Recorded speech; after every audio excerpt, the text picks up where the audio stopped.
let's talk a little bit about the land of the dead in the film. First of all, the land of the dead is underground, and this is true for most of Egyptian history. I've spoken about this before on the podcast, though admittedly not for a while. Basically, to understand how the dead came to life in the afterlife, we need to understand something about the character of Ra, the sun god, and his daily and nightly journey.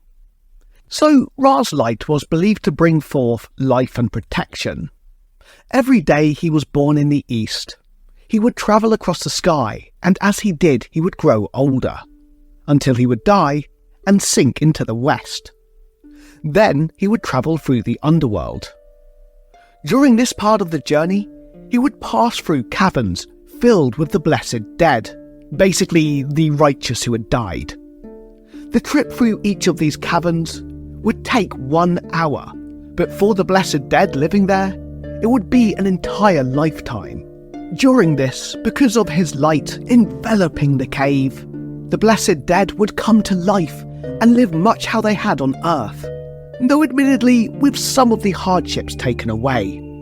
Then, when Ra had passed through their cavern, they would once again be plunged into darkness. They would return to their slumber until the next night, when the entire cycle would repeat itself. These caverns were not supposed to be dark and dreary. They were supposed to be very similar to the land of the living. And so, the depiction in this film of the underworld being vibrant and full of life is not entirely inaccurate.